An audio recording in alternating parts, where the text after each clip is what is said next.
Shalom saudara, bagaimana kabarnya? Saya berharap keadaan saudara sekalian dalam keadaan sehat dan senantiasa disertai oleh Tuhan kita, Yesus Kristus.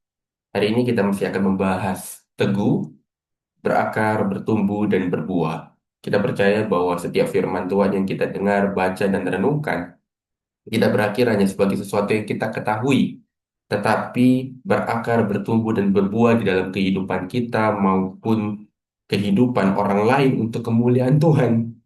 Dan topik yang akan kita bahas hari ini adalah teguh di dalam kemerdekaan Kristus. Saya mengajak kita untuk kita akan membuka teks kita hari ini yang terambil di dalam Yohanes pasal 8 ayat 30 sampai dengan ayat 41. Bunyi firman Tuhan demikian. Setelah Yesus mengatakan semuanya itu, banyak orang percaya kepadanya. Maka katanya kepada orang-orang Yahudi yang percaya kepadanya, "Jikalau kamu tetap dalam firman-Ku, kamu benar-benar adalah murid-Ku, dan kamu akan mengetahui kebenaran, kebenaran itu akan memerdekakan kamu." Jawab mereka, "Kami adalah keturunan Abraham, dan tidak pernah menjadi hamba siapapun. Bagaimana engkau dapat berkata kamu akan merdeka?" Kata Yesus kepada mereka, "Aku berkata kepadamu, sesungguhnya setiap orang yang berbuat dosa adalah hamba dosa. Dan hamba tidak tetap tinggal dalam rumah, tetapi anak tetap tinggal dalam rumah. Jadi apabila anak itu memerdekakan kamu, kamu pun benar-benar merdeka. Aku tahu bahwa kamu adalah keturunan Abraham, tapi kamu berusaha untuk membunuh aku karena firmanku tidak bertempat di dalam kamu. Apa yang kulihat pada Bapa, itulah yang kukatakan, dan demikian juga kamu perbuat tentang apa yang kamu dengar dari bapamu." Jawab mereka kepadanya, "Bapa kami ialah Abraham." Kata Yesus kepada mereka, "Jikalau sekiranya kamu anak-anak Abraham, tentulah kamu mengerjakan pekerjaan yang dikerjakan oleh Abraham. Tetapi yang kamu kerjakan adalah berusaha membunuh aku. Aku seorang yang mengatakan kebenaran kepadamu, yaitu kebenaran yang kudengar dari Allah. Pekerjaan yang demikian tidak dikerjakan oleh Abraham. Kamu mengerjakan pekerjaan bapamu sendiri." Jawab mereka, "Kami tidak dilahirkan dari zina. Bapa kami satu, yaitu Allah."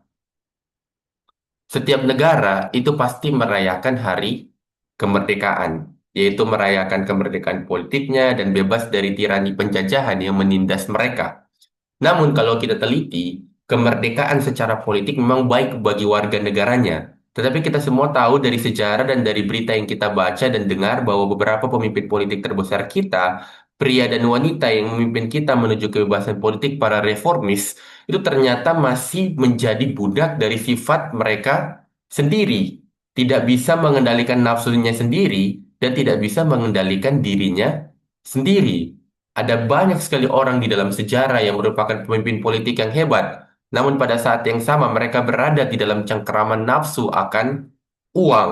Ego mereka begitu besar sehingga mereka dikendalikan oleh ambisi mereka sendiri, nafsu mereka sendiri, ego mereka sendiri, kehausan akan kekuasaan atau pengakuan.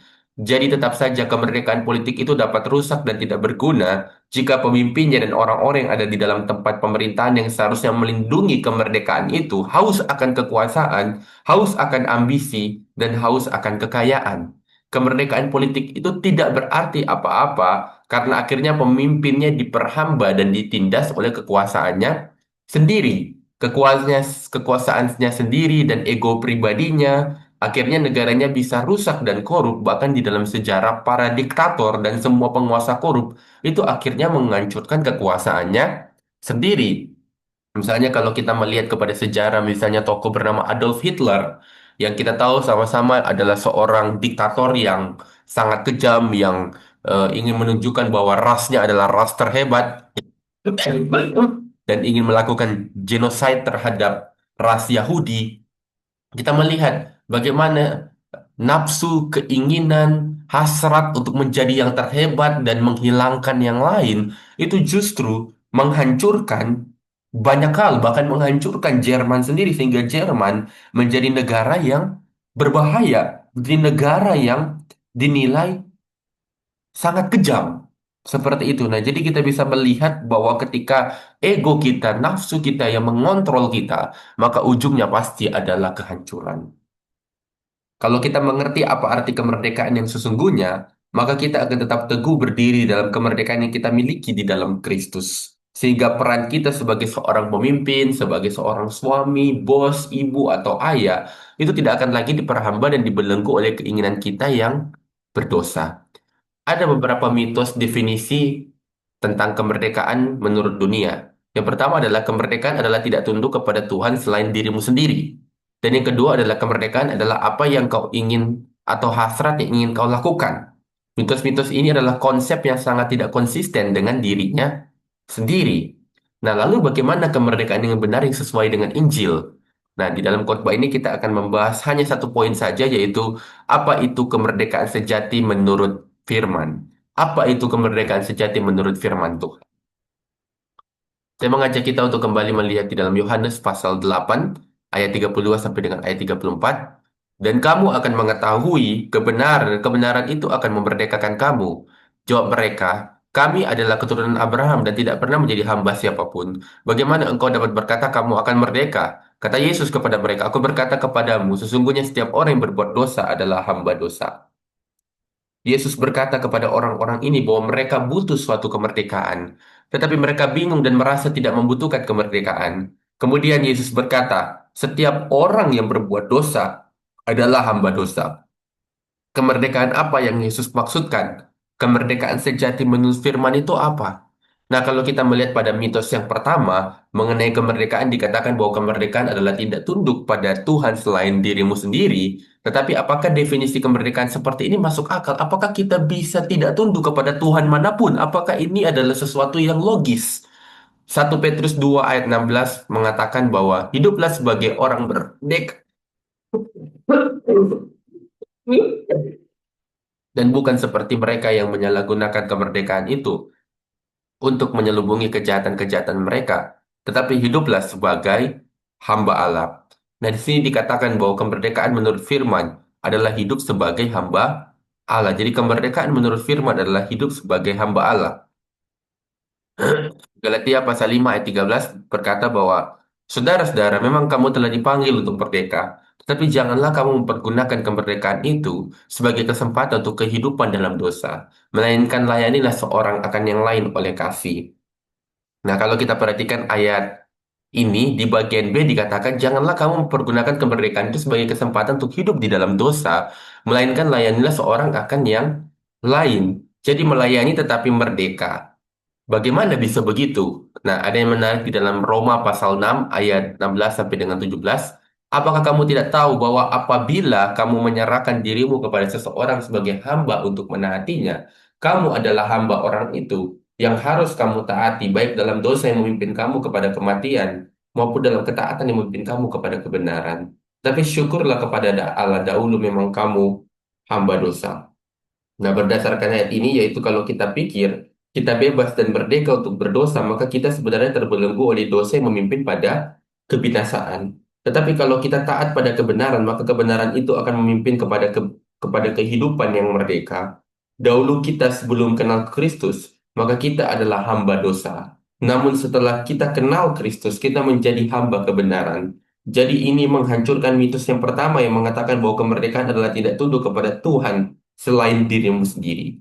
Kemerdekaan sejati bukanlah hidup tanpa memiliki Tuhan, namun memiliki Tuhan yang benar. Nah, jadi kita bisa melihat bahwa orang yang berpikir bahwa dia tidak memiliki Tuhan dan dirinya adalah Tuhan, sebenarnya akan berujung kepada dosa. Kenapa? Karena kalau dirinya menjadi Tuhan, maka apa yang dihasrati, apa yang diinginkan oleh dirinya tanpa pakem tertentu, itu pun akan diikuti. Kalau diri sendiri ingin mabuk-mabukan, ingin menikmati pornografi, ingin melakukan seks bebas, dan melakukan berbagai macam dosa lainnya, itu pun tidak ada pakem yang membatasi. Namun justru ketika kita memiliki Tuhan yang benar, itulah kebebasan itu. Tuhan yang mengarahkan kita kepada destiny Tuhan, kepada destininya yang sebenarnya untuk kehidupan kita.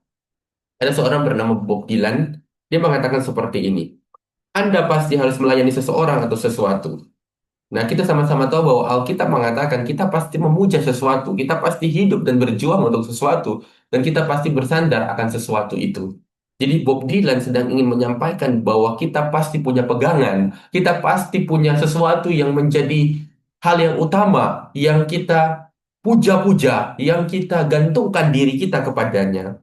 Nah, jika kita hidup untuk sesuatu selain Tuhan, maka sesuatu yang lain itulah yang menjadi Tuhan kita. Sesuatu yang lain selain Tuhan, apakah itu uang, jabatan, pengakuan, hawa nafsu, kenikmatan, teman, bahkan keluarga, akhirnya akan menghancurkan kita. Tidak ada seorang pun yang bisa berdaulat merdeka atas hidupnya sendiri. Dia pasti akan menjadi hamba akan sesuatu. Mungkin ada orang yang berkata, "Oh, aku tidak hidup untuk apapun. Aku tidak hidup untuk suami, untuk istri, atau untuk anak-anak. Aku hidup untuk diriku sendiri." Itu artinya tuhannya orang itu adalah kemandiriannya dan kemerdekaannya. Apa yang terjadi yaitu dia tidak akan memiliki kepuasan yang sejati, dia akan sendirian, dan tidak akan ada orang yang mau menjadi temannya karena orang ini akan egois. Akhirnya dia akan ditinggalkan oleh orang-orang yang dikasihinya. Akhirnya Tuhannya yaitu kemandiriannya akan menghancurkan dirinya. Nah, jadi kita sudah bisa melihat di sini bahwa ketika diri kita yang menjadi Tuhan, itu pasti ego kita yang akan berkuasa dan ego kita tidak suka ada hal-hal yang menentang ego kita. Jadi kesimpulannya adalah bahwa tidak ada seorang pun yang bisa berdaulat merdeka atas hidupnya sendiri. Dia pasti akan menjadi hamba akan sesuatu. Kalau itu adalah dirinya sendiri, berarti egonya. Kalau itu adalah sesuatu yang lain, entah itu uang, kekayaan, seks, wanita, laki-laki, dan lain sebagainya. Ada seorang bernama Elizabeth Elliot, dia pernah mengatakan seperti ini. Identitas bukanlah persoalan siapa saya, tetapi saya milik siapa. Anda milik seseorang, Anda harus melayani seseorang. Orang itu seharusnya adalah Yesus Kristus. Di sini kita bisa melihat identitas kita, bahwa kita adalah milik Yesus Kristus. Kita adalah hamba dari Yesus Kristus, sehingga kita seharusnya mengikuti apa yang dikehendaki Yesus Kristus dan bukan apa yang dikehendaki oleh yang lain. Ada tiga pertanyaan reflektif sebagai penutup dalam khotbah ini. Yang pertama adalah, apakah kita telah menyadari bahwa identitas kita di dalam Kristus? Apakah kita telah sadar bahwa identitas kita tidak terletak kepada pengakuan, penerimaan, kepada kontrol kita, kepada keberhasilan kita, kepada prestasi kita, kepada pengakuan siapapun, tetapi kepada Kristus yang telah memberikan dirinya sendiri dengan datang ke dalam dunia, mati di salib demi untuk menebus dan menyelamatkan kita dan menjadikan kita anak Allah. Dan itu adalah sebuah kecukupan bagi kita bahwa kita tidak lagi mencari sesuatu di luar Kristus karena Kristus is enough untuk kita. Dan yang kedua adalah, apakah masih ada berhala yang berusaha menggeser identitas kita yang sesungguhnya di dalam Kristus? Apakah ada hal-hal, entah itu mungkin prestasi, kekayaan, atau hal-hal yang berusaha untuk menggeser identitas kita di dalam Kristus? Maka kita perlu peka akan hal itu dan menghadapi semuanya itu di dalam Kristus. Dan yang ketiga adalah, apakah identitas di dalam Kristus telah betul-betul kita hidupi di dalam keseharian kita? Apakah keyakinan bahwa Kristus cukup bagi kita, keyakinan bahwa kita telah diterima, diakui, dan dikasihi oleh Kristus, itu cukup bagi kita, dan kita menghidupi pemahaman itu, kita menghidupi identitas itu, sehingga kita ketika menjalani aktivitas kita, kita tidak mengejar pengakuan dan penerimaan orang lain, tetapi kita percaya bahwa semua yang kita lakukan itu adalah untuk kemuliaan Kristus. Kiranya Tuhan yang menolong kita semua untuk menghidupi kebenaran ini. Soli Deo Gloria. Amin.